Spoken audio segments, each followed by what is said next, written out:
Je veux que tu écoutes ceci avec le cœur. Le respect que tu reçois des autres commence par le respect que tu te donnes à toi-même. Il ne s'agit pas de crier, d'imposer ou d'entrer dans des guerres émotionnelles. Il s'agit de tracer ta frontière intérieure et de la soutenir avec fermeté. Même lorsque l'amour, le désir ou la peur voudraient que tu la franchisses. Les limites ne repoussent pas les bonnes personnes. Elles éloignent simplement celles qui ne savent pas t'aimer correctement. Peut-être as-tu grandi en entendant que dire non est égoïste, que pour être aimé, il fallait céder, que le sacrifice était la preuve d'amour. Alors tu as accepté des appels à n'importe quelle heure, pardonné des manques de respect, relégué tes besoins tout en bas de la liste.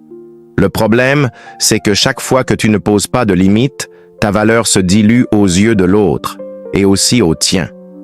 Je vais te raconter l'histoire de Laura, 54 ans. Elle avait toujours été la femme compréhensive. Elle ne discutait jamais, s'adaptait toujours et évitait les conflits à tout prix. Son partenaire annulait souvent leurs projets au dernier moment avec des excuses vagues. Elle l'acceptait en silence, mais se sentait chaque fois plus petite. Un jour, en lisant sur ce sujet, elle est tombée sur une phrase qui a changé sa perspective. Aimer, ce n'est pas tout permettre. C'est savoir ce que tu n'es pas disposé à tolérer. Cette nuit-là, quand il a tenté d'annuler encore une fois, Laura a répondu calmement. « Je comprends que tu aies des engagements, mais je valorise aussi mon temps. Si tu ne peux pas le prioriser, je ne peux pas continuer ainsi. » Ce n'était ni un cri, ni un drame. C'était une limite claire. Au début, il s'est énervé. Il n'avait pas l'habitude qu'elle réclame sa place. Mais quelque chose a changé.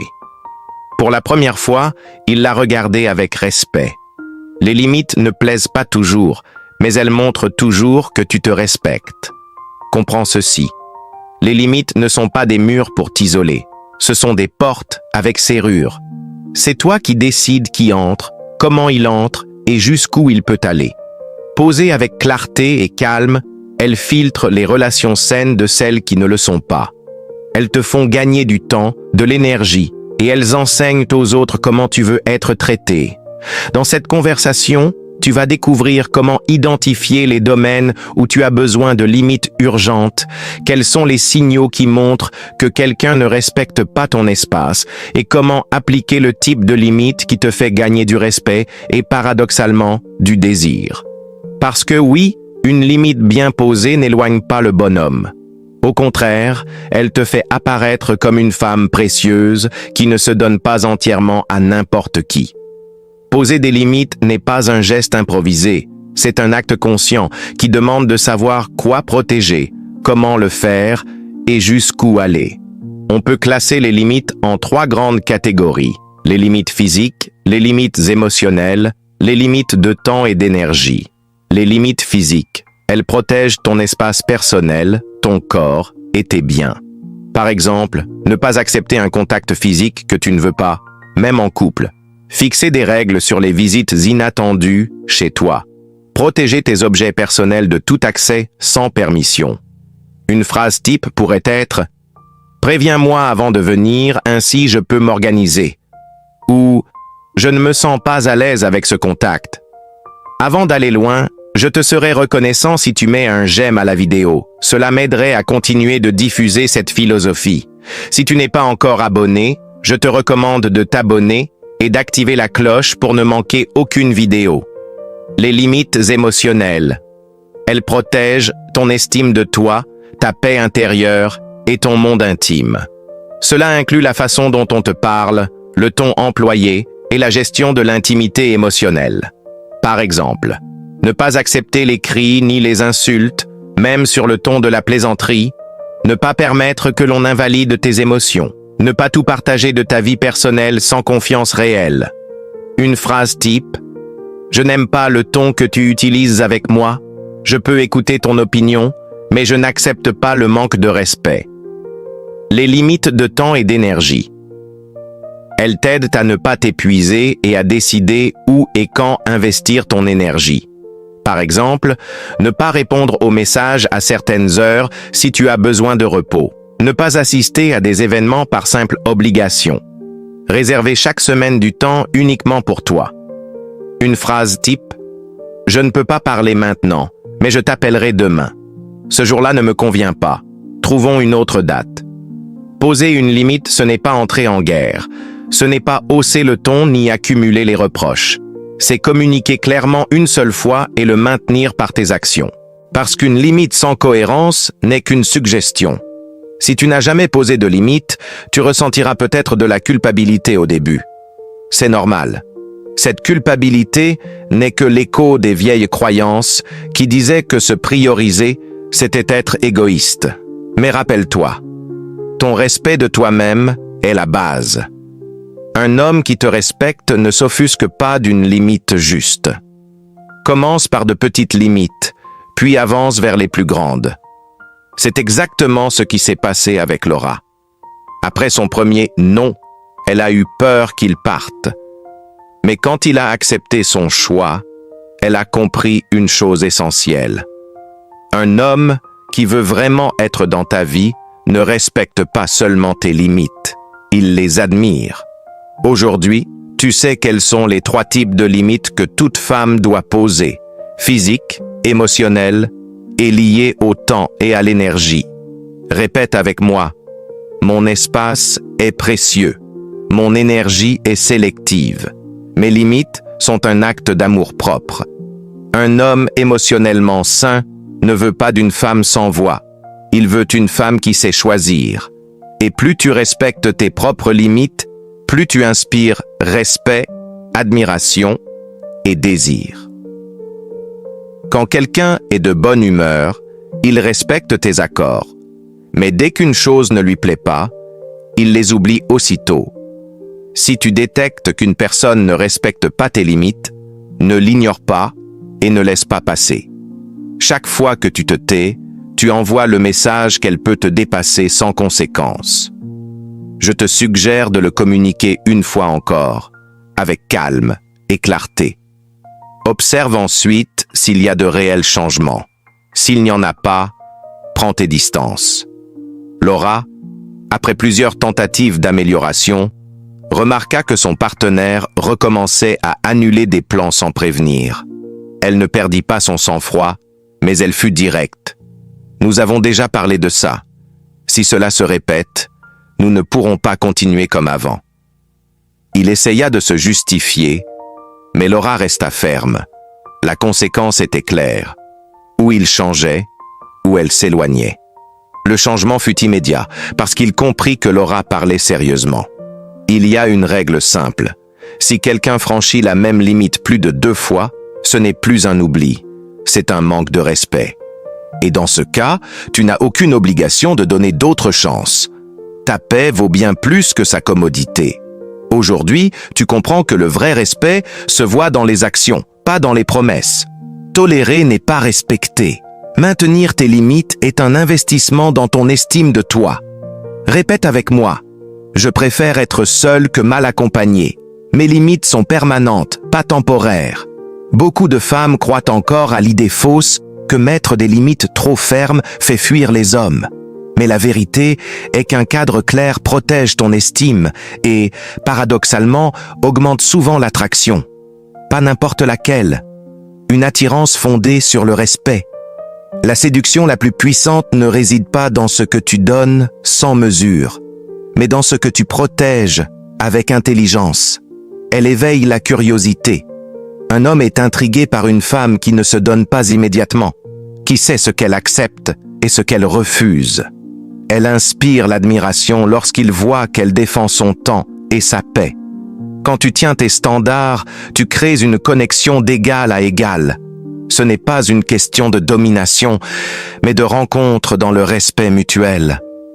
Laura le découvrit. En mettant des limites, son partenaire commença à lui prêter plus d'attention, à planifier avec soin, à valoriser leur temps partagé.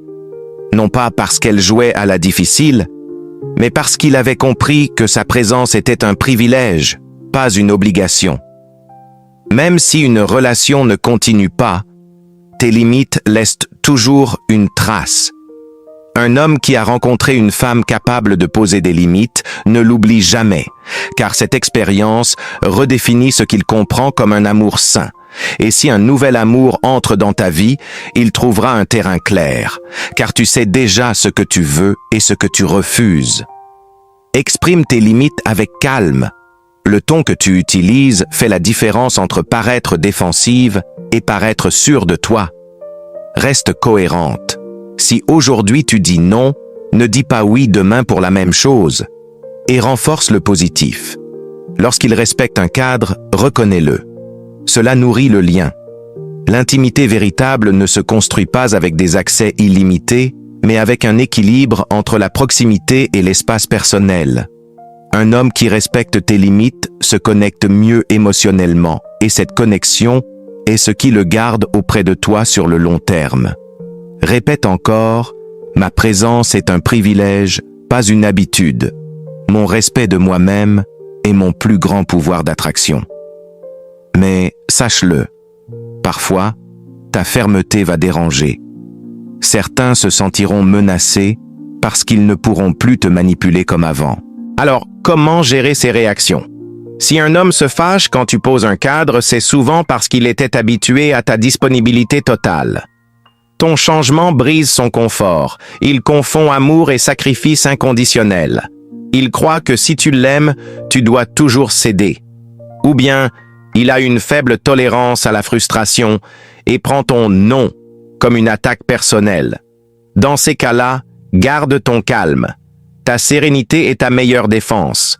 Réaffirme ta position sans longue justification. Par exemple, je comprends que cela t'incommode, mais j'ai besoin que tu respectes ma décision. Reconnais les tentatives de manipulation émotionnelle et ne tombe pas dans le piège. Celui qui t'aime vraiment célébrera ton évolution, même si elle l'incommode. Oui, poser des limites peut faire mal. Tu peux ressentir de la tristesse face au changement. Mais c'est là que l'autocompassion entre en jeu. Parle-toi comme à une amie. Je ne fais rien de mal en me protégeant. Ma paix est une priorité légitime. C'est normal que ça fasse mal, mais c'est aussi normal que je me choisisse. Souviens-toi, un cadre ne protège pas seulement, il éduque. Quand tu dis « je ne tolère pas cela », tu n'exiges pas de l'autre qu'il change de force, mais tu clarifies ce qu'il faut pour que tu restes dans la relation.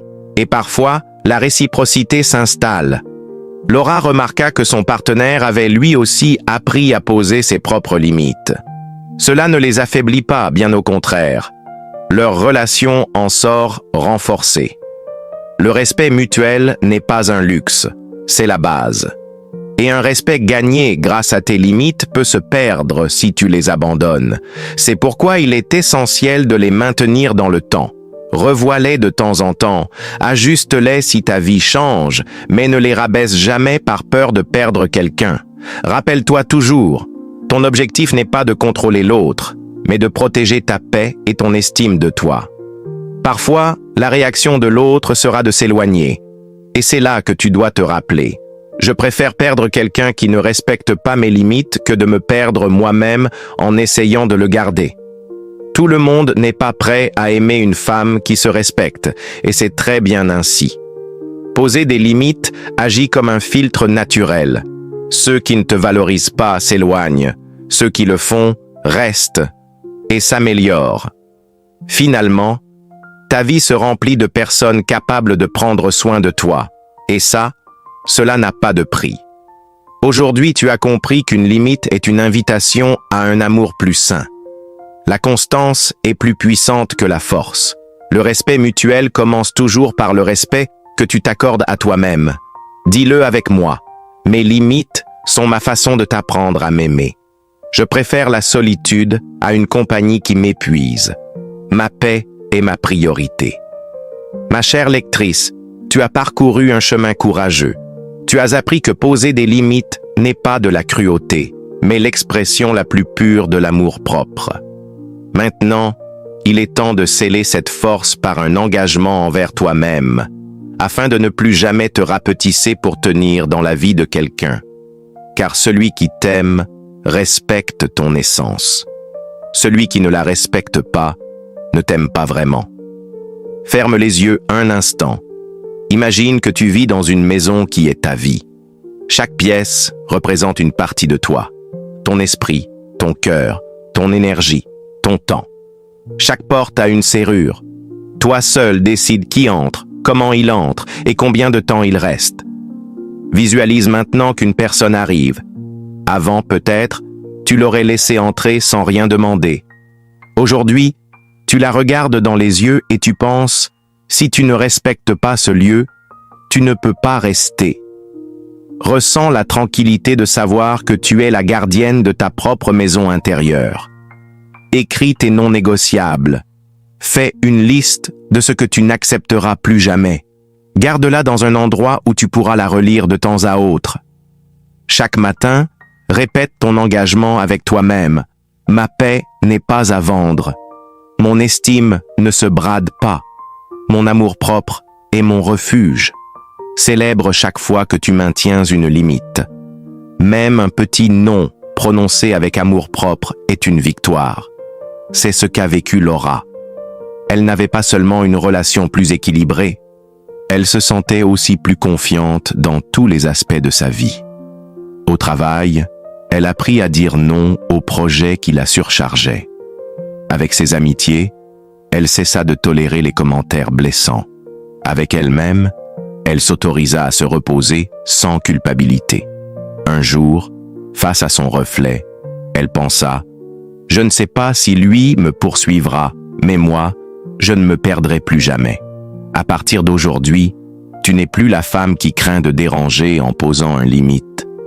Tu es la femme qui sait que sa valeur est innégociable.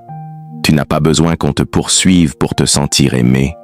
Tu te poursuis toi-même dans tes rêves, tes objectifs et ta paix.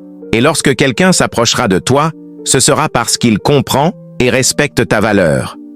Alors écris en commentaire. Mes limites me protègent et me renforcent. Partage ce message avec une femme qui a besoin de se rappeler que dire non n'est pas une faute. Parce qu'à chaque fois que l'une d'entre nous se respecte, nous enseignons au monde entier à aimer mieux. Répète encore une fois avec moi pour conclure. Je suis maîtresse de ma vie, gardienne de ma paix et protectrice de ma valeur. Mes limites sont des ponts vers des relations plus saines. Celui qui me respecte reste. Celui qui ne le fait pas s'en va. Merci d'être resté jusqu'à la fin. Et rappelle-toi, ton amour-propre sera toujours ta meilleure défense et ton plus grand attrait.